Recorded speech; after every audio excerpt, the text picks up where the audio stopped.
Okay, my mic is finally working. All right, what's going on? This is the first time we've done a YouTube video in a while. Obviously, I'm not doing a stream tonight. I'm not playing Madden. I know you guys are kind of fucking disappointed and whatnot, blah, blah, blah. But we are here with NBA recaps because I really just focused on content. Like, I got an NFL recap out today, and I'm going to get another video out tomorrow, which is very exciting, obviously. But let's get it going. Let's talk about the NBA. I don't have my page pulled up. We'll talk about, I think, 5 games tonight. And then I'm going to go play some video games for a little bit, kind of settle in for bed. I'll probably try to record this Stranger Things video because I actually have a review typed up for it, and I really want to try to get that video out by this coming Wednesday because that is when the new episode is coming out, the finale, which is great. And actually, a plan for that, just an update for my YouTube guys. This isn't only an NBA recap, of course. This is also just updates for the channel. You guys are getting a Lampoon video tomorrow. After the Stranger Things stuff, I do think I will go back to kind of trying to finish the Marvel stuff as kind of a priority, so we're ready for next year's movies. But there's a lot of movies on the radar I possibly could watch. But after Marvel, we will get into a rewatch series, I think, of Stranger Things, where we are going to go season by season. I'm going to give a review. It'll probably take a whole week to edit each of those videos, give you like a video a week on that. And in between, obviously, we'll be doing New Music Friday once the new year gets kicked off for that. But we're going to do that, and then obviously I already have reviews up for Season 4 and Season 5, so I'll probably just rewatch those casually. And then maybe if you guys really want me to, I will do a ranking of the season, although I'm probably going to push back on that because there's other movies and stuff I've yet to get into. So just kind of, let's break down some of the games. I'm kind of intrigued to get into this, but I need to lock the fuck in. Let's get going on this. Let's start talking ball for the night. Let's start with Dallas versus Sacramento. Again, Dallas, Sacramento, a bunch of these somewhat shitty teams are very much like getting talked about a lot on the channel. They all get into really close games. Russell Westbrook passes Magic Johnson for 7th place in career assist, and it's actually kind of surprising that Magic Johnson is that far down the list. But the Kings beat the Mavs by 6. Russell Westbrook, great scoring. Again, there's a lot of huge accolades that guys like Russell Westbrook have been meeting his whole career.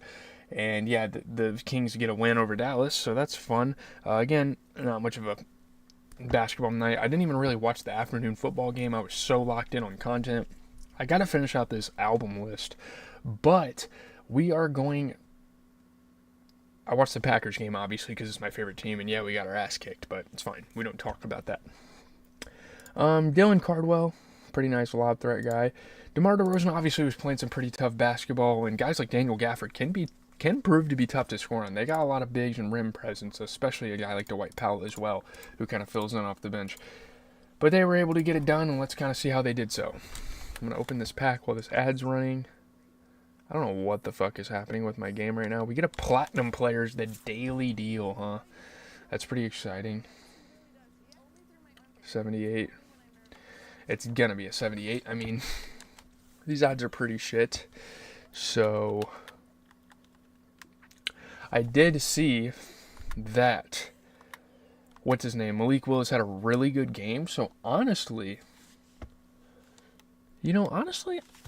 I might save my coins to see if he gets a card, and then I'll sell Caleb Williams, and we should be able to get him. Ooh, DeMar DeRozan. Good pass. Hey! Good buck. Westbrook. Getting in there, turnaround jump. Westbrook can hit them bank shots, man, let me tell you. Good pass. Good move. PJ. Hey. Pretty nice dunk. They did lose this. I'm really rooting for the Mavs. I like the Mavs. I like Cooper Flagg. I like a decent amount of their players. Like, I have respect for guys like PJ Washington. Their season isn't necessarily over yet. They could still fight for like a play-in spot, I'd say, but we'll see. Is that Jaden Hardy? Let's go. Damn, dude. Okay. Schroeder. Well, toss up. They have so many goddamn bigs. Is that Cardwell? They got so many goddamn bigs on their team. I can't remember where Dylan Cardwell went to college, but I do kind of remember that. They're going to light the beam for, the 7th fucking time this year? Goddamn, Sacramento sucks. They got Dougie McBuckets out there putting in some minutes. Love it, Cardwell. Okay. Yeah, dude. Kings haven't had the greatest go at things, and they lose this game. But, I mean, Daniel Gafford had a solid game, 11 points. He was rebounding the ball at a pretty high level. You get a 17-point game for P.J. Washington. Couldn't knock the three ball down, but, I mean, he was able to play really good on both sides of the floor overall, and he was able to grab some rebounds as well. Cooper Flagg, good game, man. Really nice efficiency. There are a lot of turnovers, but I mean, 23 points off of 75% three-point shooting. Was able to rebound and pass. Really good offensively. 11 points off the bench for Naji Marshall. Couldn't get the interior shots to fall, but I mean, he hit a three, I guess. 14 points for Klay Thompson. Not the greatest on the interior, but 50% three-point shooting, and he was able to hustle on the glass. I will say, guys like Max Christie and guys like Ryan Nembhard, I would say mostly Max Christie, because he definitely struggled shooting the ball interior this game.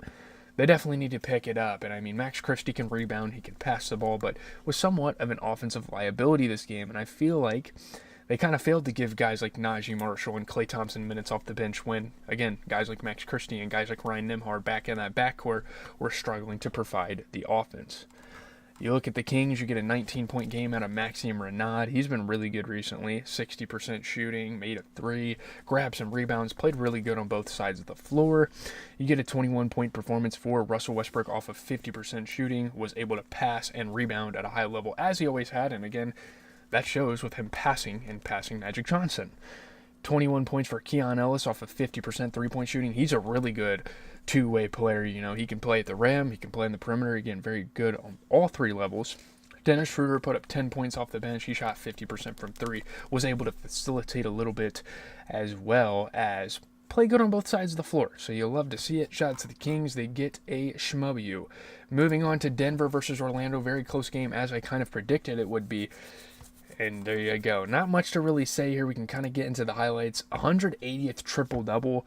One behind Oscar Robertson. I don't know how the list goes. I know Russell Westbrook is number one. He beat Oscar Robertson, so maybe Jokic is going to gain on Westbrook a little bit because he doesn't get that many triple-doubles with kind of his role on the team. Wow, good game for Anthony Black. We can get into that. And that's really the big thing. Jamal Murray couldn't hit in the clutch, which is pretty rare for him because he is a very clutch basketball player. They hold on to win. Anthony Black was hitting tough shots all game. And Desmond Baines, as always, all season long, has been a great offensive player for the Magic. So it's a really big win, a really statement win against a contender in the Denver Nuggets, I think, at this point in the year. So there's a lot of contenders, you know. So pretty exciting. I need to look at the level offers. I want Malik Willis to get a card, although I don't think he's going to. I think they're going to kind of hate on his ass. What is this? What is this? It doesn't show when it gets unlocked. Okay. Give me a second. All right, let's go back here. You know, yeah, Anthony Black was great all game, and he's going to develop into a really good player. I think they have a solid enough development program over in Orlando. Now, it doesn't always develop or culminate into winning basketball. Let me make sure I'm sharing my screen here and we're watching highlights together. I do believe we are. When I switch screens, it kind of glitches. Paolo has not done much this year, but it doesn't matter. You know, guys are kind of filling in between, and that's great to see. It's cool to see Paolo kind of take a back seat. It does suck, in terms of his legacy. Look at Jonathan Isaac playing defense. Anthony Black, yeah.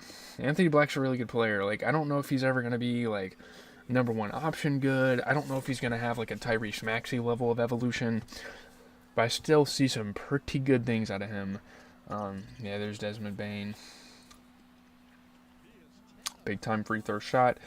Let's see what this final shot is. Let's break this down. Jesus, Jokic. Okay, they don't foul. All right, I don't know what Jamal Murray's doing here. You know, I don't know. We gotta look at this a little more. I mean, really good defense here. You could have dribbled this way and kicked it to the corner, or you could have gave it into Jokic inside. You might have had a little bit more of a chance, but I don't know. That was just really good defense for the Magic, and obviously the Magic are a pretty defensive-oriented team, and they have been since even in the Dwight Howard days and all that stuff. Look at the Nuggets. They did take the L, but I mean, 14 points out of Spencer Jones. He's been a solid role player for them, shooting 60% from three. Good game here. He was grabbing rebounds. He played pretty well on both sides of the floor. Jokic is fucking incredible. I don't care if you guys say he's a foul baiter or whatever. There's no other player in the NBA as versatile as Jokic. End of story. 34, 21, and 12. He shot 50%. What is there to complain about? You get a 20-point game for Tim Hardaway. Sure, the interior wasn't great, but I mean, 33% three-point shooting. He's been big for them recently, and I think the Nuggets actually played a really good game tonight. Putting him in the starting lineup was a pretty good move, I would say, overall. 24 points for Jamal Murray. Again, not the greatest interior, but he also shot 33% from three, was able to hustle as a guard on the glass, do all that stuff. 15 points out of Peyton Watson. I don't have any complaints about him. 67 and 33. Hustled on the boards, and he's a really good two-way player for this team. 13 points off the bench for Julian Strawther. They're starting to give him a little more minutes, and he's been paying off with it, shooting 50% from the three. Jalen Pickett, kind of some empty minutes here. I don't know. Missed a shot. Didn't really do much with it. Maybe they need to give guys like Jonas Valanciunas a little more minutes off the bench and take them from him. I don't know. I don't really know, because Jonas Valanciunas is definitely efficient with the minutes he gets. You look at the Magic, Paolo Banchero put up 12 points, did a little bit of some things in between, rebounding and passing the ball at a high level. You get an 18-point game out of Wendell Carter shooting 50%. He's a good rebounder for this team as well. 24 out of Desmond Bane, really good facilitator as well as a scorer, which, as you guys know, I always respect that. Great game for Anthony Black. 38 points. He was able to rebound and pass, and he's a really good two-way player as well. He's really shown that all season long. You get a 17-point game from Tristan da Silva. He's a really good draft pick for them off the bench. And their drafts have been great. Pretty good recently. Like, a lot of generations you see in here, and that's kind of like the cool part of watching basketball sometimes, because like the first wave is kind of Wendell Carter, Jonathan Isaac, guys like that, and then you get into the next wave. Paolo Banchero, they drafted him. And then, like, the modern-day era, Anthony Black, Tristan da Silva, and I do think eventually guys like Jace Richardson and Jet Howard are going to move into something. But it's great. Good rebounding for Tristan da Silva as well, and they get the win. It's a pretty well-drafting team, I think. It just doesn't always lead to winning basketball. Damn near the fucking highlight of the night, though, is Suns versus Pelicans, because what the hell is going on here? Devin Booker leads the Suns past the Pelicans by 9. Jose Alvarado and Mark Williams get into it, and that is a big loss for Phoenix, despite the win, because obviously Jose Alvarado seems this year like a throwaway guard, but Mark Williams is pretty big time. They exchange punches, pretty testy game. Obviously, that's probably why he was so close. The Suns are a pretty mid-road team, but they're playing an even worse home team again, like I said. But good scoring for Devin Booker. Not the greatest shooting splits, but 2 clutch jumpers down the stretch. They do what they need to win, and that's kind of why they're 18 and 13. 2-game sweep of the back-to-back, of course. A nice little set there to get in and get out, get 2 easy wins, it seems. Yeah, punches thrown. Jose Alvarado is definitely going to face the blunt of this. Sadly, the brunt end, whatever you call that, however you term that. Face the blunt. That sounds like you're smoking weed. My bad. Okay. Zion Williamson obviously is a tough offensive player to go against at times, with his body. And same with Derek Queen being a young, athletic guy. But, you have good defenders like Isaiah Livers. You have a really good role-playing team here. And the Suns have had a pretty successful season so far. They need to probably start winning a little bit more. My headphones do not work. I just realized that. I did not have these hoses turned on. Wait.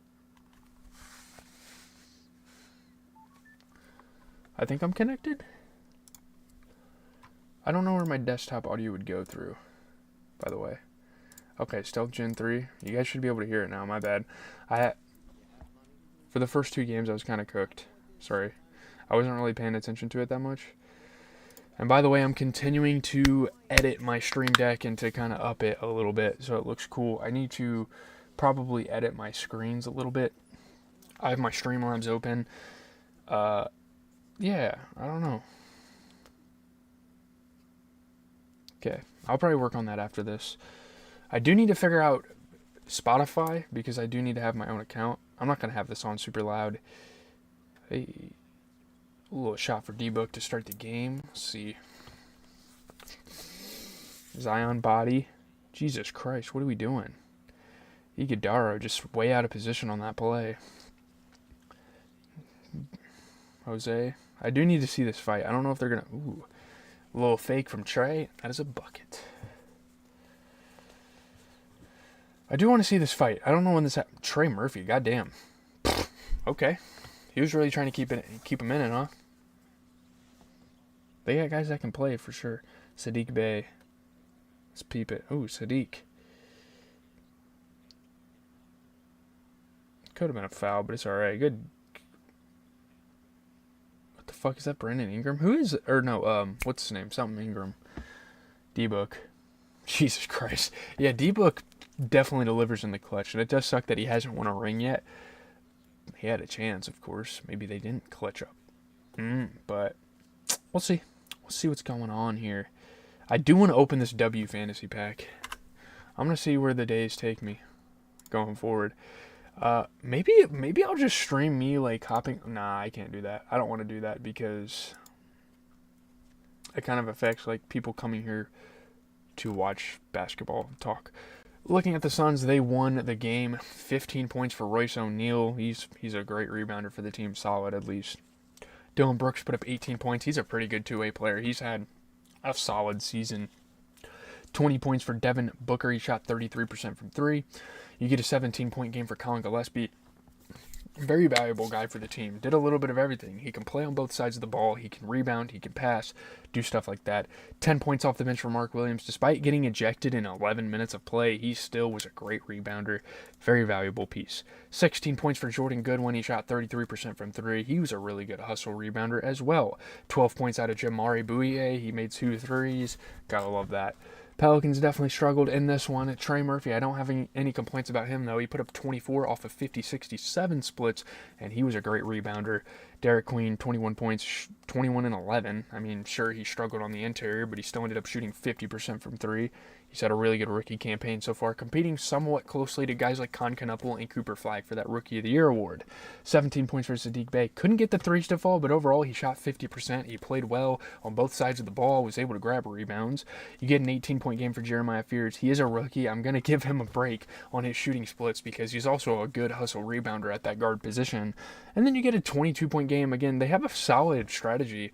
That doesn't quite lead to winning basketball games, but it's probably about their best chance here. 22 points out of Zion Williamson, and he's a good two-way player for this team as well. So I do think Bryce McGowan's gave him very empty minutes this game, and I do think just about everyone on the bench could have played over him. Micah Peavy, Jordan Poole, Jose Alvarado, Yves Missy, Zion Williamson. Like, I don't know what the hell we're doing. He didn't do shit out there, so kind of sucks, but 1 assist and a turnover in 24 minutes. They need to kind of reconsider their rotation there.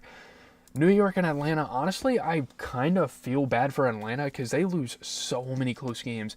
And yeah, they're a shitty home team, but this is a pretty mid road team in the Knicks. They are very much MSG made, is what I would call it. But Karl Anthony Towns, great game. 36. Jalen Brunson added 34. Again, the Hawks are definitely struggling a little bit. They're 15 and 18. We don't need to look at playoff picture yet because there's still damn near 50 games left in the season. But, damn, dude.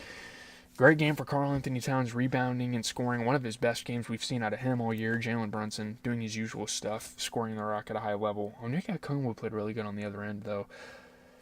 Atlanta had a late comeback attempt, kind of fell short, They're slumping for sure. Nick sealed the victory. Really good defense. They play well on both sides of the floor, and that's what a contending team does, and I do believe the Knicks are another one of those contending teams in the NBA. Nickeil Alexander-Walker does a lot of good fill-in, shooting shots.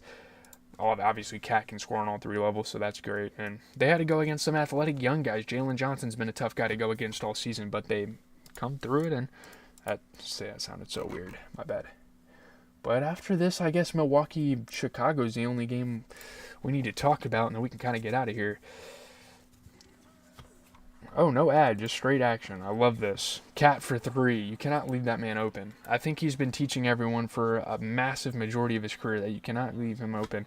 And Karl Anthony Towns, you got to give credit to him and guys like him and guys like Joel Embiid because they've really elevated that big man position, being able to shoot. Look at Cat hustling. They just don't have the size down there. Oh my God, Cat is like a quiet, good passer. I love it. It's so funny. Oh Jesus, Jalen. Good pass. Damn near a travel, but that's a good ass pass for Trey. It's really good to see Trey back, despite them kind of struggling. Their season is far from over. I mean, this isn't the end of the world. Tyler Kolek. Good look, misses the shot. Could fucking hustle on. And yeah, again, leaving Cat open, that's not going to do you good. Oh, shit. The fuck was that, Selly? Trey? Good pass. Trey's a hell of a shot creator for his other teammates, and they did come back. Wow, they were up by 2 with it. 2 minutes left. That looked like Nick Cannon. What the fuck? They just, man, they can't hit clutch shots, and they can't, like, you know what I mean? Like, if they're down, they're not going to be able to come back. If they're up, they're not very good at closing games. I think that's kind of a big problem we see with a team like Atlanta. I don't know. It does suck. I feel really bad for them. The Knicks, you get a 15-point game for OG Anunoby, 15 and 10 at that. I mean, shooting 40% from 3, solid passing, and we know OG Anunoby to be a great two-way player. A lot of people on this team are good two-way players. Cat put up 36 and 15, shot 50% from the 3. You'll love to see it. 14 points for Mikal Bridges, shooting 33% from 3 and being a pretty good facilitator through the somewhat mid shooting splits. Had to move the ball because of that. And 34 for Jalen Brunson. Really good facilitating for him. And he's playing one of the best shooter and passer dual threat player in the league. And he did it better than him this game. Kevin McCullough, wow, he played for Kansas, didn't he? I love this. I love seeing him getting in the game and making an impact. He put up 13 points. This is crazy. These guys are finding just bench players, pulling them out of their ass, developing them. And, 13 points off of 50% three-point shooting. Good two-way player here. He's a tough guy to play against. He was hustling on boards. I love it. That's awesome. That's awesome to see him play good. I remembered his college career quite fondly. 31 points out of Onyeka, 31 and 14. I mean, my God, he had a monster game, shooting 6 for 10 from 3. Like, are you kidding me? Jalen Johnson had a somewhat off game with 20 and 12 based on his standards, but he still managed to shoot 33% from 3. He's still a good rebounder. He's still a good two-way player, so this game is definitely not on him. Dyson Daniels couldn't get the 3 ball to fall, but nonetheless, 13 points again. He's definitely established himself as like a Draymond Green type of player with more athleticism, albeit for the Hawks. Great rebounding, passing, good two-way. He does everything in between like a Draymond. Asa Newell, they've been giving him minutes off the bench, and he's been playing pretty well. 12 points off of 67% three-point shooting. NAW, not the greatest inside, but he was able to hit some threes, and he put up 25 points. Zaccharie Risacher, man, I don't know. Is the Zaccharie Risacher experiment going to be over at the end of this rookie contract? I'm honestly not sure, because I do not like how this guy's been playing recently for this team. And sure, they gave minutes to guys like Vit Krejci and NAW, but they need to give more minutes to guys like Asa Newell. Maybe a guy like Asa Newell is the next guy you can kind of experiment with. I don't know. I don't think the Hawks really have much to lose here because they're not necessarily a contending team. So we might see them kind of experiment with the lineups in the future. I know it's a second-year player in Risacher, but considering the draft class he was around, you see Alex Sarr, you see guys like Victor Wembanyama surpassing him, and it's kind of sucks. But let's get into the final game we need to talk about for the night, and that is Milwaukee versus Atlanta. The Bucks, not a good road team, but they get a tough win against a good home team. Giannis Antetokounmpo is back, so that definitely changes things. He scored 29 points in his return. Welcome back, Giannis. This is awesome for the league. I love seeing him play, and it's going to be very interesting to see how they kind of integrate him with guys like KPJ and Bobby Portis, who have been leading the way in his absence. Bucks snapped the Bulls' 5-game winning streak, so the Bulls are no longer as hot as they were. But it's still a good run, Chicago. 8-game absence for Giannis, but he comes back seamlessly and scores at a very high level.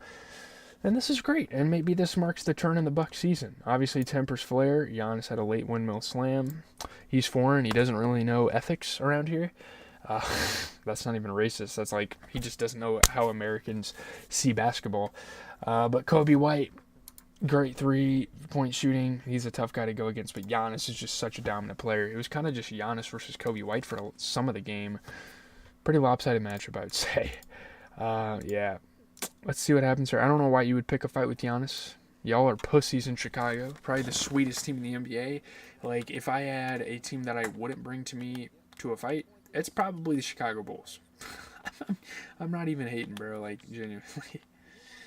That sounded like some hater shit, didn't it? They're sweet. I don't really know what y'all want me to say. Goddamn. Jesus, yeah. This fucking... This card's going to be hard to get. This fucking Christian Watson I'm looking at. Miles Turner. Tough. Oh, good shit. Yeah, Giannis is just like...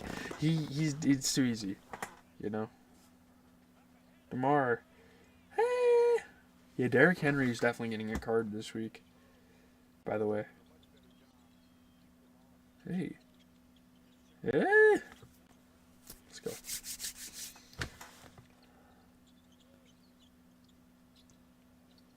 Hey, y'all.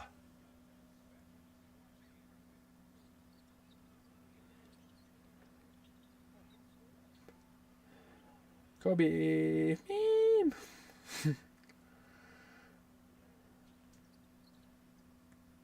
Kevin Herter.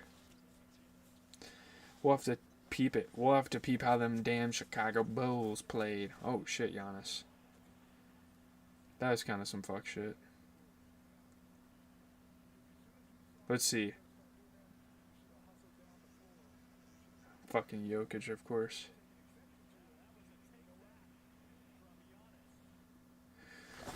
I mean, yeah. They have a point, but it's kind of some pussy shit at the same time. It's whatever. Giannis shamelessly stat padding, but it doesn't matter because he came out in his return, put up 29 points, shot 67-33 splits, was hustling on glass, as he always does. 13 points for Miles Turner off of 40% three-point shooting. He was a good glass grabber, cleaner, whatever you want to call it. Ryan Rollins is a good player as well on this team. He put up 20 points. Can't complain about him at all. Rebounding, passing, being a really good two-way player for the guys. I love it, dude. 17 points for Bobby Portis off the bench. 17 and 11. He shot 67% from three, and he was a good two-way player. 12 points out of Kyle Kuzma, so that's good as well. And that's really it for the Bucks. Bulls definitely struggled in this game. Solid game for Isaac Okoro, putting 10 points up off of 50% shooting, made it 3. Solid game for Nikola Vucevic. He put up 16. He shot 50%. Good rebounding as well. Kobe White put up 16. He shot 50%. A lot of turnovers, but, pretty efficient on the offensive end, I may add. 13 points for Josh Giddey. Couldn't really get the interior shots to fall, but he still shot 33% from three. Was able to rebound and pass at a pretty high level.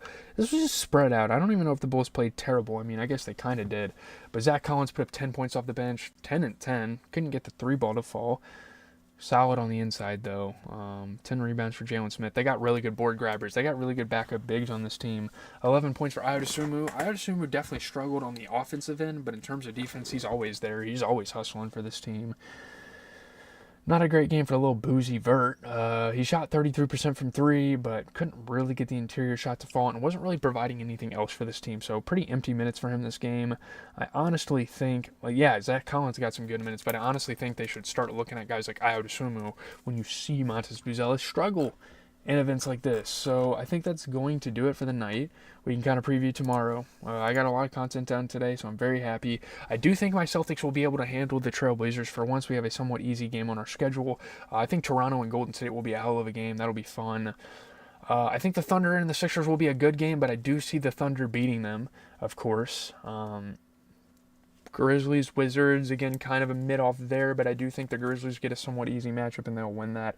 I think the Pistons are going to absolutely shit on the Clippers, and I think the Lakers are going to absolutely shit on Sacramento. So we'll kind of see tomorrow. There's 2 2:30 games, 2 5 o'clock games, and 8 and an 8:30. So even with football, maybe we'll watch them in between. But again, Sundays and Saturdays, it seems at this fucking point, is going to be very much some football. So yeah, and I do think next week, Saturday, Sunday games. I don't know if they're even going to do prime time, so that'll be interesting. That is going to do it for stream, though. I'm going to go kind of chill out probably for the rest of the night and play some games. I might get my Stranger Things video started. That should come out to you guys Tuesday by that, I hope. So hopefully get it done by New Year's.